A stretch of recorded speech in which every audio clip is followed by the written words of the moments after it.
Hi, welcome to Cares Everywhere. It's me, Anthony Brown, aka the Ghetto Practitioner. Man, I am excited as usual to be up here in the studio one more time in gorgeous California. Yes, folks, I traveled all the way from Ohio just to be here. Today, I have a special guest with me today. I'm sure you're going to find him exciting, enlightening, and definitely down to earth.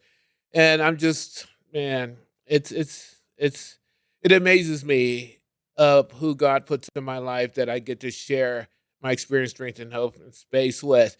And also, as always, I have to give credit where credit's due. Behind the scene, we got Solomon. Yes, buddy. If you're ever in Long Beach area, come by Podcast Place and show your face. Anyway, Hi. moving right along. I'm extremely happy. And so let me just get right down to it. This individual I want to introduce you to.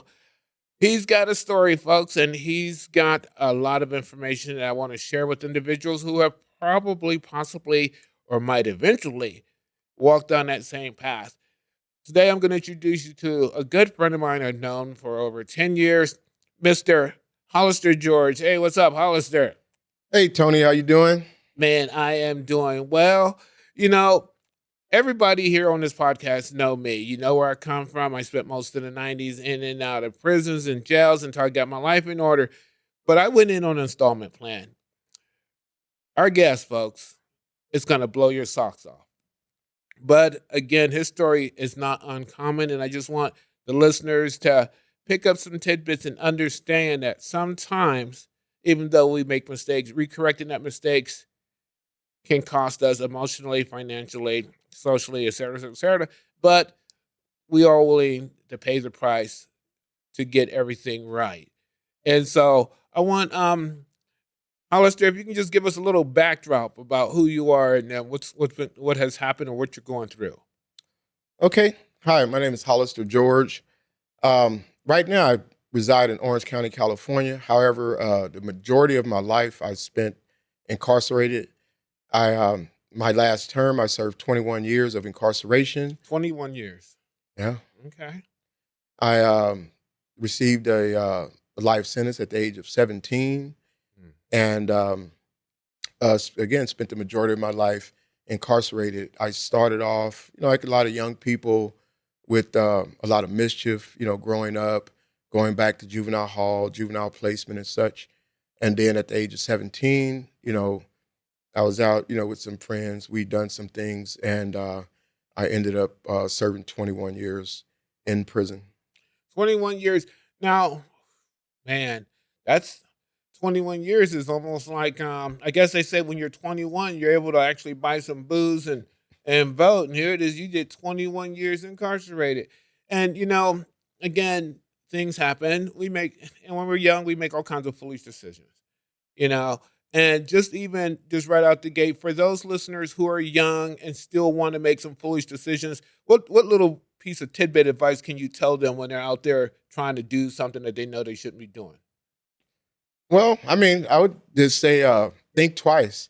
I mean, because generally we know what the right thing to do and the wrong thing to do, but sometimes we want to be, part of the in crowd, Mm. and and I think it's natural as human beings. We're social, and so we want to be a part of something. But Mm. unfortunately, a lot of the youth, especially youth growing up in poor areas, have a tendency to gravitate towards things that are not in their best interest. Mhm. Um, people and ideas and such. So, just realizing the fact that, there are many other opportunities, for you out there. If you want your life to be easy, you're gonna have to do what's difficult when you're young. And if you want your life to be hard, then just do what people think is easy. And again, you'll have a similar path as me. All right, great, great. And see, there's a little tidbit of truth for you youth. And it's really, really fascinating how just by making difficult or not even difficult, foolish decisions can cost you pretty much an adulthood. And so moving right along, we're going to circle back at that one. So, at the end, you're going to be able to, I want you to share something else with the youth. But moving right along, here it is. You're young, you're 17, adventurous, let's just say, and you end up having to do 21 years. Now, when you first, I've done time. Okay, I never done 21 years, but I have done some time, and I know when I first went in, it didn't seem that bad.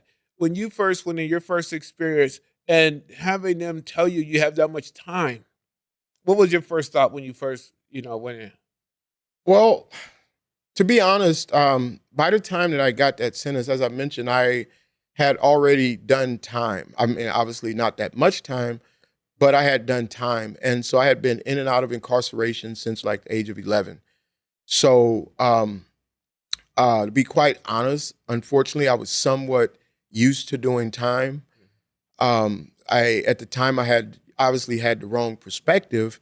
Kind of growing up, I imagined myself in that type of situation, which unfortunately a lot of our young people, they see themselves in there. They don't see themselves in college and school and things like that. So um, initially, it wasn't as difficult. The thought about that wasn't as difficult as it normally seemed like it should be. But that's only because of the situations that I had already put myself into leading up to that. Mhm. Okay, and so pretty much you was already conditioned for the experience that you was gonna encounter, so the transition wasn't really that difficult because you're pretty much knew what to expect and was used to it and things like that. Or I think, Solomon had a question before the show. What was that question? Oh, well, I guess I wanted to ask you, when you said you were young and you were doing some things, what do you feel was missing from your life that caused you to gravitate towards those bad influences? Mm, Well, I feel it was a similar situation to a lot of the youth in a lot of our areas. Is that I didn't have like the proper role models, and I'm not necessarily talking about like my parents. I mean, I had decent parents; they never been to prison or anything like that. However, we all know that young people, they don't really follow their parents as much as they follow their friends, mm, and they follow the people that's in the community, people who they see as being successful, regardless of whatever that success may look like. And so, as a young person, kind of growing up in an area, you don't see the people around you don't have a lot of education. The ones that do have any kind of money, they're out there doing some sort of illegal activity, and the people who are not engaged in those type of behaviors are pretty much the people that get picked on, mhm, and they're the ones that again are, they look like the outsiders. And so to really, to be cool, to be the insider, obviously, you got to be part of that crowd. And I don't think it's really much different than what I see now in society, when I look at social media and such. So I would say the biggest impact came from not having, the right influence and people to help me to understand that there were other ways that I could have chose to be successful, such as education, plenty of educational opportunities, different career paths that I could have followed, and and I wouldn't necessarily had the same outcome. However, but when you don't know that those resources are there, they might as well not be there. Yeah. It's as if they're not there to that person. mhm. And it's and I think that's a critical point that you just put out there. Even though there's resources out there, if you don't know where they are or what they are, then you don't get to select them. And sometimes we tend to do exactly what's in front of us to the best of our ability, but unfortunately, sometimes that can be a bad influence. I'm gonna, I'm not, I tend to not tiptoe around things. I want to jump in someplace and let us know if you're comfortable or not. Um, what happened? I mean, how'd you end up getting that long stretch of time? Okay. So as I've mentioned, I was in and out of the system since the age of 11. Now, don't So give us anything graphic, okay? This is PG. Go ahead, man. So I was in and out of the system since the age of 11. So again, I was into the criminal lifestyle. I kind of saw myself as being a part of the criminal lifestyle. I kind of grew up in juvenile hall, juvenile placement. So, naturally, I kind of gravitated towards people who were in that lifestyle. And so, in my personal situation, without going into specific details, I was with some friends, some associates, and we were out at a park area, and went out, used some drugs. That particular day happened to be smoking PCP, and got into an altercation. One of my friends got in an altercation with a law enforcement, Okay. and so at that time they got into an altercation. He um, was shot by the police officer. Okay. And when the police officer shot him, I fired a shot in their direction to draw the gunfire and was charged with shooting at the police officer. They also charged me with him being killed, which I think is kind of a lesson for young people, is the fact that if you're involved in a situation with someone and someone is injured, or their life is ended because of that situation, then you could be charged whether you're the one that actually took the life or not. Mm, mm, mm. Guilt by association and penalized for a long time. And thank you. I appreciate that. You know, for one thing, obey the law. Okay, first and foremost. I mean, I understand a lot of people might, want to be a little adverse to them, but everybody has a job to do, you know. And and again, thank you for being so open. And it's we all make mistakes. We're all young, and we all learn. And you know, unfortunately, you got a major penalty for that situation. Now that's done, and we're moving forward, and that happened, and you still had the price to pay. And so they broke you off a lot of time, okay, a lot of times. And during your time, now that you're not a juvenile anymore, you're you're you're in the big house, okay? You're in prison, like, and I know juveniles have prison and everything else, but I've walked the yards of prison, and I don't glamorize or anything else. It's just part of my life. Okay, but now you're there in your situation, knowing that you had a lot of time. At what point is there any time in the beginning where you come to realize, like, oh man, I got a lot of time, or did it? When did you come, or did you come to that realization? Well, there was a point that I came to the realization that I could have a different life. Mm. That I didn't necessarily have to spend the rest of my life in there. And again, I was sentenced, excuse me, I was sentenced to a life sentence. So A life there was sentence. there was a possibility that I could have had to serve the rest of my life in prison. Mm. And at the time when I was in, if you had a life sentence, pretty much you weren't going anywhere. There were plenty of people, they would go to the parole board, but you would just go to the parole board to see how long it's going to be before the next time you go to the parole board. Mm. You were not getting a parole date. And the people that did get a parole date, the governor would take it. Mm. So pretty much nobody was going anywhere. But so in the beginning, let's go back to the beginning. So in the beginning, for a long time, I blamed my situation on society, on just the way that society was, and um, again, I blamed the situation on the police because, again, I mentioned the police officer actually killed my associate or what have you. And then I came to the realization that it's always been me from my juvenile offenses up into the adulthood. I've made certain decisions that continue to lead me down a road that I really didn't want to be on, Mm. right? And it was more about the consequences. So the transition really came when I finally realized, like, look, I don't want to continue facing these consequences. And to be honest, the initial transition wasn't because of me, let's say, wanting to be a good citizen, let's say, initially.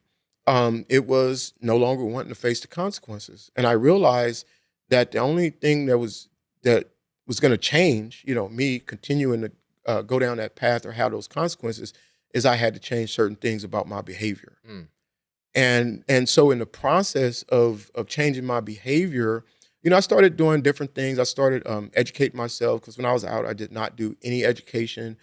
Growing up, going to school, the teachers would just pass me through the grades so they didn't have to deal with me the next year. I mean, I literally didn't do anything in school. I got my GED in the county jail. And, I always tell people that I accidentally passed the GED because I was just trying to get out of the pod. And, I went and I took the GED and passed it. One of the things I began to realize, though, I started tutoring, which really didn't make much sense because, as I mentioned, I didn't go to school. But I did start tutoring. And whenever I would learn something, I would always teach other people, the things that I learned. And I learned a couple things. One is that education wasn't as difficult as I thought it was. Okay. Two, I actually enjoyed learning. Three, I like teaching people, right? So I like, talking to people about things that I learned, teaching them certain, things that could potentially benefit them and help them to move forward in the right way. And so I realized that a lot of my, let's say, dedication in the criminal lifestyle, because again, I was a helper in that lifestyle as well. I helped my friend in that situation. I wasn't going to leave. I wasn't going to leave him in that situation. There were two other people that were on the scene. They immediately fled the scene. I was not going to leave. I was going to, if he went down, I was going to go down as well. So I've always been someone that liked helping people. But again, my loyalty was just misdirected. And so as I began to realize I no longer wanted to face these consequences, I had to make certain changes in my life. I started to educate myself while I was incarcerated. I started to share the things I learned with the people around me who were also incarcerated. Realized that I actually enjoyed sharing the things that I was learning, and over time, so I changed the behavior initially again, but over time, my actual values, like the way that I thought, actually began to change. And so and so that again.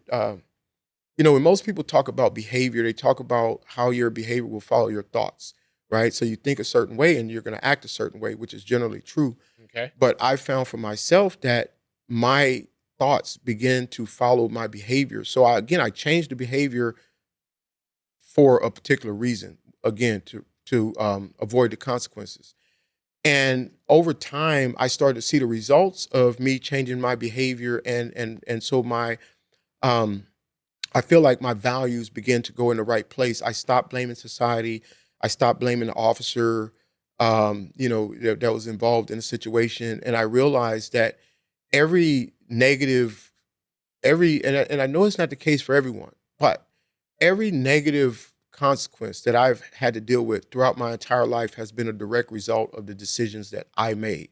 Okay, now the decisions you made. That I made. Okay, and I think, not to cut you off or anything, but I think that's an important thing for other people to understand.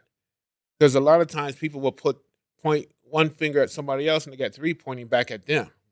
And I know the only thing that we really have control over is ourselves.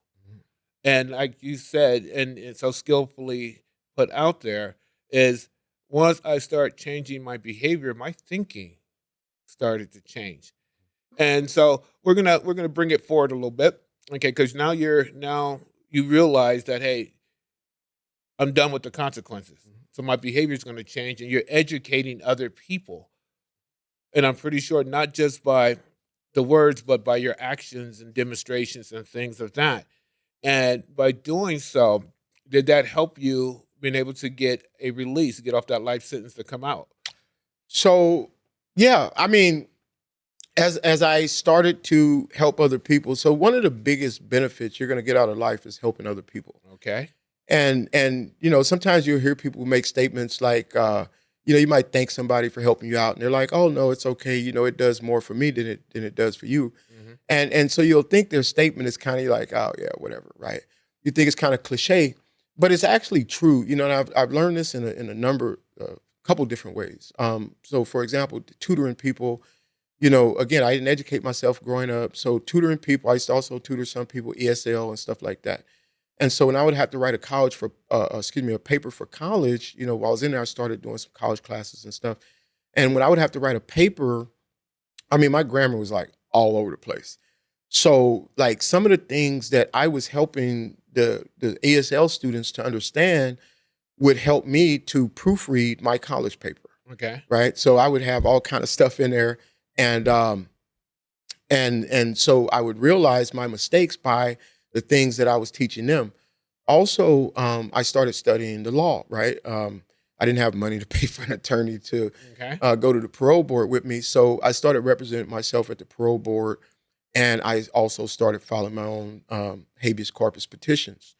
And when I started doing that, I also started teaching other people who had life sentences to file their petitions as well.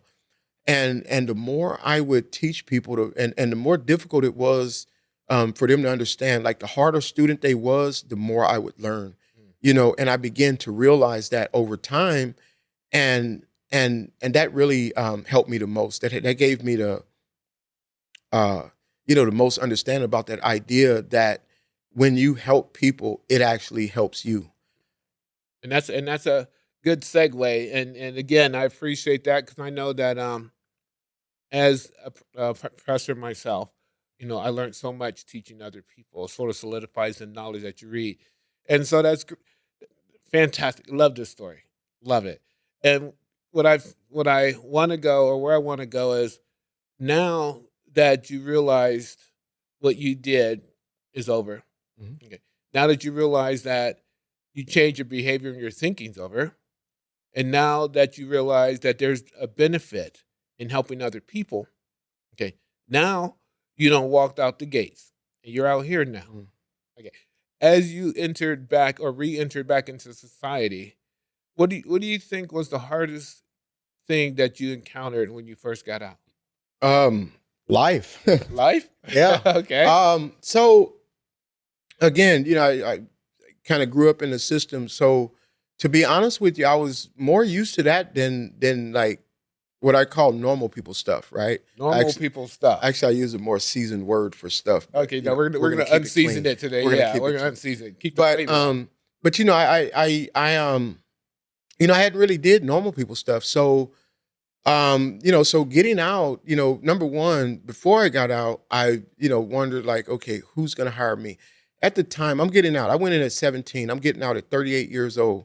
I had never had a California ID, Woo! right? I'm not saying driver's license. I'm saying ID, ID. right? Because at the time I was like, well, what would I need an ID for, right? I'm not gonna be working. I'm not gonna be doing anything legal. So if I have an ID, the only thing I'm gonna do it is in the process of commission of a crime, probably drop it somewhere and they're gonna be able to identify me. So I didn't even need an ID. So I'm getting out, 38 years old, never even had a California ID, never held down full-time job, part-time job. I think I worked a day for a plumbing company one time when I was younger. That's about it. Mm. So, getting out, so I, obviously self-esteem, telling me like who's gonna hire me. So that was one of the first things.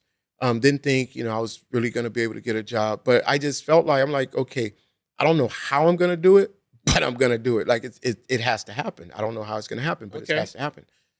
So, I get out, put on my best face. We all have our persona, our, the mask that we wear in public. And so again, I put on the persona of confidence.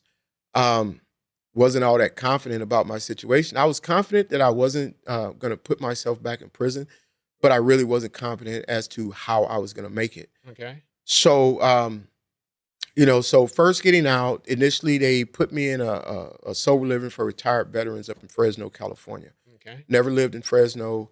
So that's where I first started getting introduced to life. At that time, I didn't have an ID card. Actually, I needed to send down to Louisiana to get my birth certificate, to get an ID card. So just kind of walking around, just kind of getting used to being out, getting used to cell phones and all this type of stuff because they didn't have any of the technology when I first went in. So, And was it Mhm. when you say you had to get used to a cell phone? Well, you, I mean, a lot of us is used to it. What was it like? well, I just want to know. I mean, a lot of these young people, they're born like with cell phones, but when I went in again in 1989 is when I get in. 2000 went in 2010 is when I got out. Mm. So you didn't have like you had some people that had the big bricks that look like maybe the thing in the army they would be calling coordinates in or something, Right. right? So getting out, I didn't have a cell phone. By that time, cell phones started floating through the prisons and stuff like that. But I wasn't messing with them by that time because, again, I was trying to get out. I wasn't trying to do anything that was going to keep me in longer. So the first time me put my hands on the cell phone was when I got out. So, the first phone I got was one of the little flip phones or Flip whatever. phone. So I just thought I was just the coolest thing ever with my little flip phone. Okay. And, everybody else, they had their Samsungs and iPhones and all this stuff, right? Right. And so, the first thing is figuring out how to use this phone. Just, dialing numbers, and then the flip phone, it was just a horror trying to text, right? Because you had to go through the different numbers, try to get through the letters and all that stuff. So then I got my hands on moving down, I came down to Orange County, California. My current employer, Nancy Clark, I worked at Nancy Clark and I Associates. love Nancy Clark. She gave me a place at a sober living. She used to have a sober living called Wings in Costa Mesa. And so she gave me a place down there. And so I was living there at one of the sober livings, and one of my roommates at the time had a Samsung phone. And he let me, use his phone. And that's when my first introduction to the internet, right? Okay. And I began to see like all of the stuff you can do. And I realized what Google was. And when I was in prison, I used to see the Android commercial. I had no idea what it was, but I used to always hear him say droid. And I was like, oh, that's cool. What's that, right? And so I get out here and I realize, I'm like, man, this is cool. And I became addicted. I really addicted to the technology, I guess you would say. And I started learning. So I started making use of the technology, started figuring out how to use the Android phone. And I actually would use the phone to teach me how to use the phone. So for other long-termers, that's a little bit of piece of advice for you is that I hear a lot of people who've done a lot of time, they say they can't use the phone. Now you can actually Google how to use the phone. Like Google the phone will tell you how to use the phone. Let me make sure I got this right now. Here it is. You get out and you're used to seeing commercials, a droid, and then you get out and you get a flip phone. It's like all of a sudden you get a regular cell phone and you get introduced to Google. And so now you're using modern technology to teach you how to use modern technology. Absolutely. Absolutely. And that's one of the things that I realized when I was in there is I didn't have to make the decisions that I made. So I had, I had a level of creativity, which I feel like most drug addicts, alcoholics, ex-cons have a high level of creativity, but it's misdirected. Mm-hmm. It ends up being misdirected towards something that's going to cause problems in their life. So I realized that, I was kind of a smart individual, but I had just never used it. So, so the more things that I was introduced to, I would figure out how to use those things to learn even more. So, and Google, Google became my best friend. Yeah, Google's my friend. Google still is, still my best friend. Okay, so that's cool. Can I interject with a question real quick? Yeah, go ahead, Son. So when you said you got out, you went into a rehab. Was this just basically somebody did you a favor, or did you go there because you still had an addiction problem at that time? So, and my addiction was more associated with the criminal activity as opposed to the drugs and alcohol. Okay. But it was two favors. So one, so when I got out, first of all, I was court ordered out through the federal courts. I was filing writs of habeas corpus. I won, and the federal court ordered my release.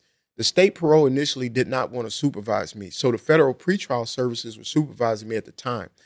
They knew the owner of a sober living in Fresno, and so they put me up as a favor to those federal pretrial service officers. Then the federal pretrial service officers contacted Nancy Clark, who is the owner of Nancy Clark and Associates, and contacted her about me, right? Not having any money. And they told her that, they had a guy who had, been in prison. He served 21 years of incarceration, pretty much don't have any money, trying to get down to Southern California because his family's out in Riverside County. My family don't really have a lot of money. Place where my parents live, I wouldn't been able to go and live there at the time. So it was just kind of a favor that she did, and she's actually, helped a lot of people. A lot of people. Let me sneak in a quick Nancy Clark note. I love Nancy Clark. And the reason why is because, as you guys know my story, you probably read my books and everything. Nancy reached out to me. I didn't have nothing. Absolutely nothing. I didn't even know that I was capable of doing anything until she told me, Nancy Clark told me, hey, you are capable of doing things. Mm-hmm. And that was 27 years ago. Yeah. And you guys all know my story. But let's get back to Hollister's story. And so you get out, you met Nancy, you understand, you no longer want the same consequences because it's like an addiction. Once you get started, it's hard to stop. Yeah. And so you're done with all of that, and you found Google. Yeah. Okay, and what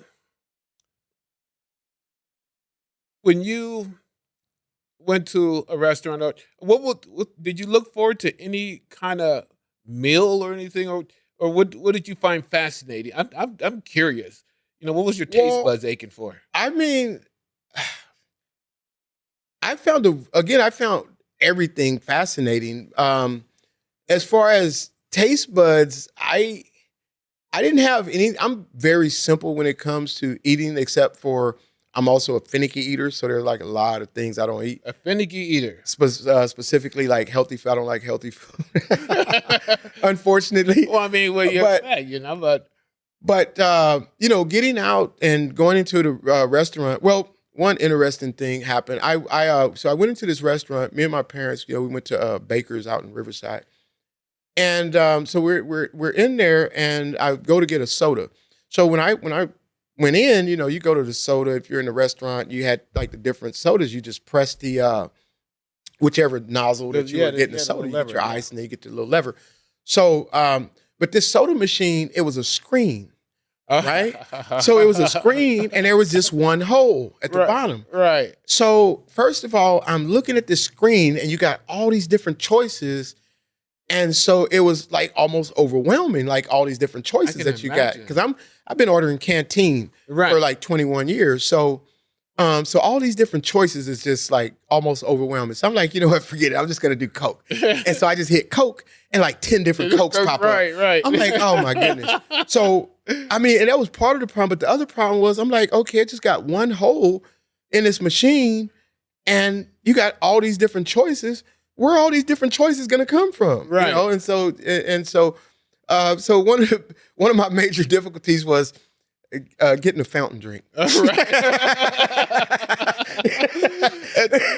it. I love it, man. Love it. And it's fascinating that people don't realize how much change occurs out here, during a specified time period. And I'm gonna take a chance.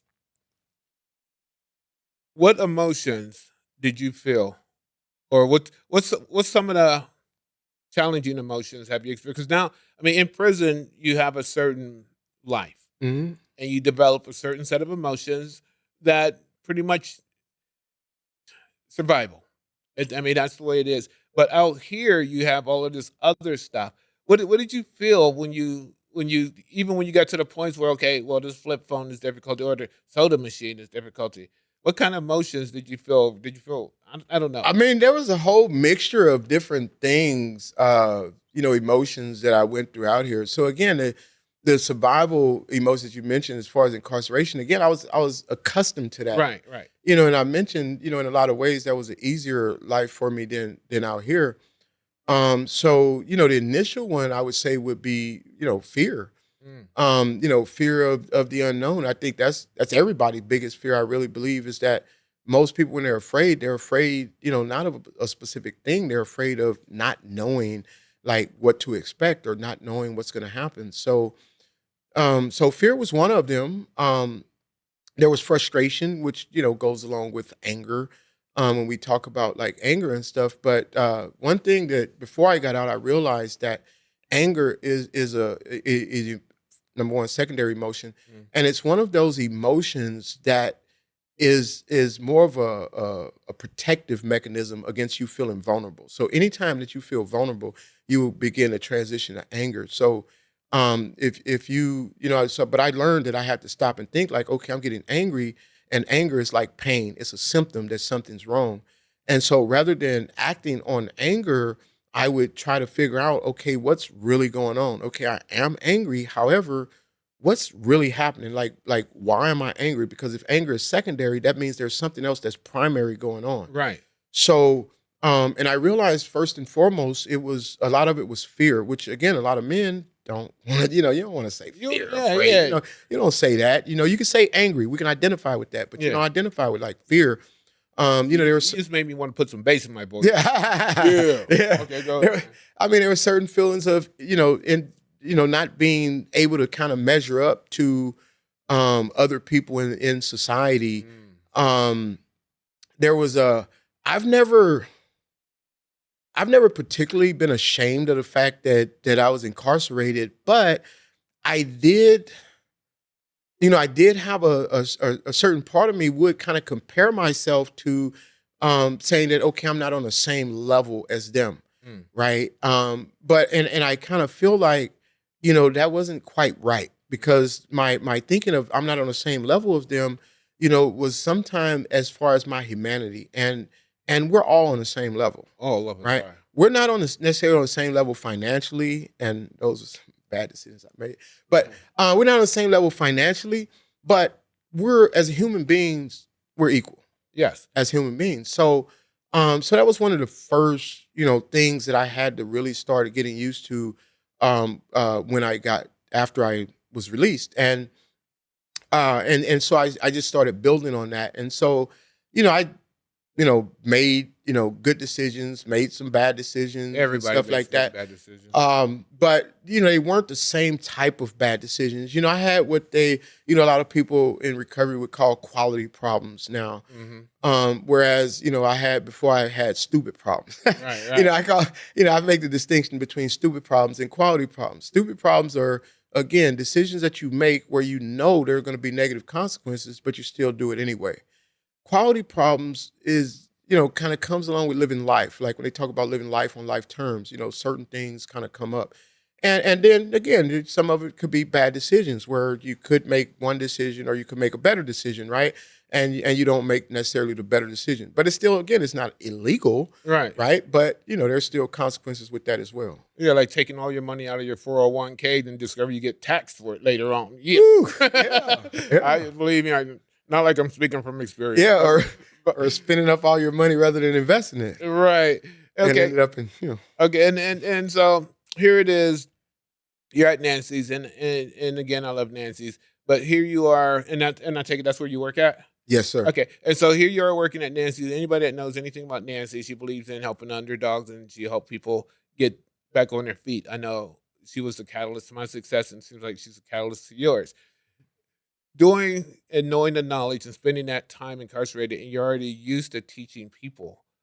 Now that you're out here, are you still doing the same? Are you still teaching people how to change their lives? Oh, absolutely. That's one of the reasons that I remained with Nancy Clark. So again, when I first got out, I didn't go right in there as a job. I went in there as a client at the Sober Living, and I had to do like outpatient classes and different things like that. But I started going to Cypress College for the drug and alcohol counseling, and when I was going to do my internship, I ended up interning at Nancy Clark's. Okay. And pretty much been there ever since, with a brief stint of working somewhere else for like 1 year in between there.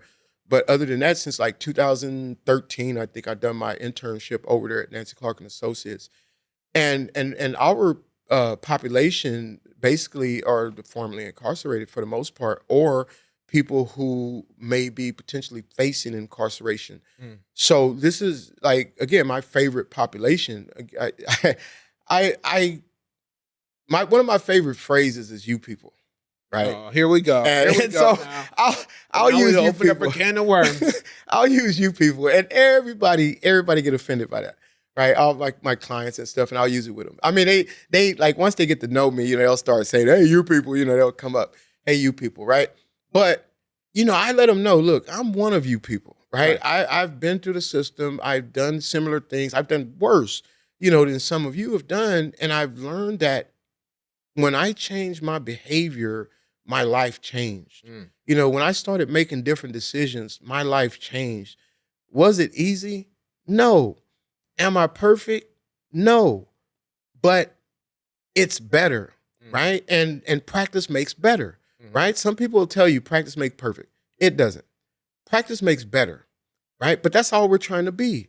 And then, and some people say, well, better than what? And I say, better than me. I'm trying to be better than me. So I'm trying to have today's me better than the yesterday's me. Okay. And then so on and so forth. So tomorrow's me should be better than today's me. And so these are some of the things that I try to teach the clients. But yeah, I'm still working with clients.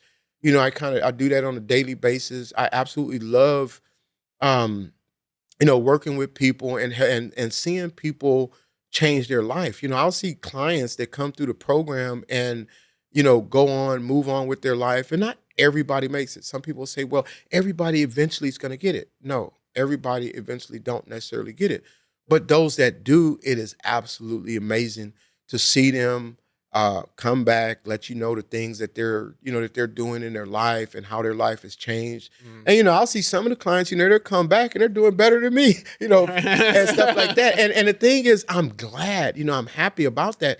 And I don't take credit for that though.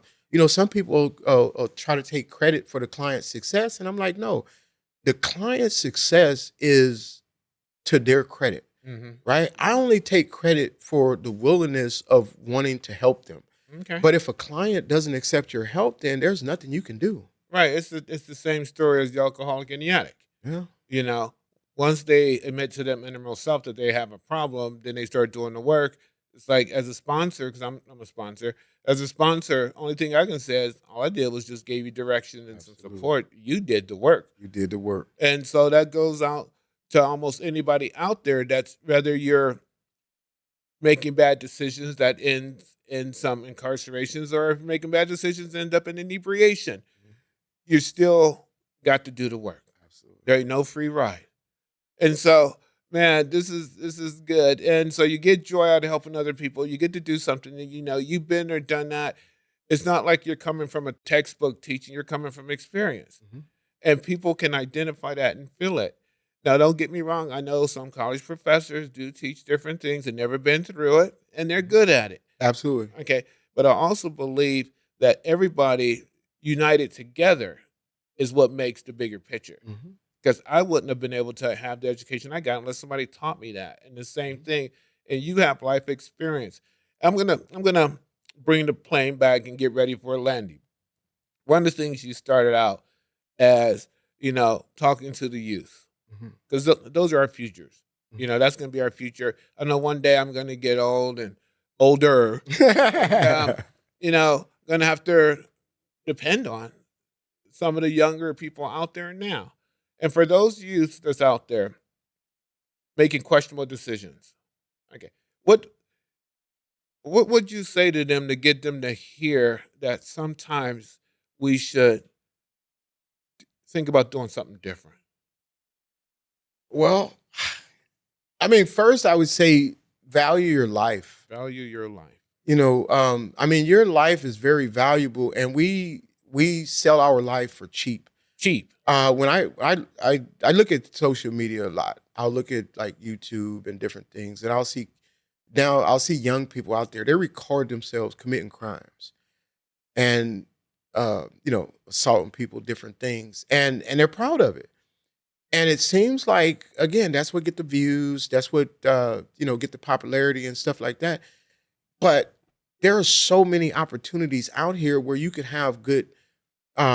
You could have a good life. Mm. You could have the life that you want, but you have to work for it. And it's worth it. It's worth Right? it. It is absolutely worth it. The chips are not stacked against you. Mm. The chips, and that's one of the biggest messages that I have even to a lot of my clients that a lot of people will disagree with me with is, people will tell these young people that they're less fortunate, that the chips are stacked against them. And the chips are only stacked against you to the extent that you believe that. Mm. Right? If you believe that you will be successful because you will move in a direction of success. Right? And even if you don't believe it, like I was saying when I mentioned about my change in behavior, move that way anyway. Right? You already know what the bad life is going to get you. Right? If you don't know, learn from me. Mm. Like the old Crash Dummy commercial. You can learn a lot from a dummy, right? So you don't have to go through the experience to experience it, Mm. right? So know that you can make different decisions. You have opportunities out there. You have programs that are specially geared towards helping you to get an education. If you don't have money, there's money available for you to go to school and get a decent education. Education. If you don't have, let's say if it's difficult for you to learn, right? You have programs that are out there to help you to still get an education, to help those who have problems or learning disabilities, right? So no matter what excuse that you would use as to why you would put yourself in a bad situation, there are no excuses. So if you fail, that's a decision. Success and failure are decisions, right? It's a decision. So you can choose to win or you can choose to lose, but just know it is a choice, right? And there's nobody to blame except the person you see when you look in the mirror. And that was one of the, I guess, earlier you asked, like, what was one of the most difficult things for, I guess, difficult realizations for me. And that was one of the most difficult realizations for me, is that it was all me, right? So I did all of these things to myself. If I could have blamed somebody else, another group, another ethnicity or whatever, I mean, it would make me feel better, like, oh, poor me. But when I really realized and I really look back over my life, it was me. But the good thing about that realization is that earlier Tony mentioned that you can, the only thing you can change is you. You can change your behavior, right? And if it was somebody else's fault, then I would really be in a bad situation because I can't change them. But because it was my decisions that led me down that bad path, I can change my behavior, and therefore I can change my life. And so that's the message, is you can change your life by changing your behavior. And again, even if you don't believe it, right? Just do it. Right? Make like Nike. Just do it. They said just do it, right? And I really believe in that. If you just do it, you will begin to believe it. And I say, what do you have to lose? Right? You know what you have to lose if you go down the wrong path, right? Yeah, a whole bunch of life. What do you have to lose by trying to do it the right way? All right. Well, folks, you heard it straight from Mr. Hollers there. He gave it to you raw and uncut. He gave it to you with no pulled back anything. I appreciate the fact that you came to be with us, because care is everywhere, and whoever hears this message is meant to hear the message. Whoever don't, then listen again, listen again. I would love to continue to go on. Thank you again. I appreciate you coming on the show today. Thank you, Solomon, from behind the scenes. Folks, you heard it here first. Mr. Hollister. Thank you for having me. Yeah, I'm grateful. So we're gonna wrap it up right now. As much as I hate to go, well, Solomon's gonna give me the boot anyway. Stay tuned, folks, for the next episode of Cares Everywhere. And until the next time, it's me, Anthony Brown, aka the Ghetto Practitioner, and I will see you all soon.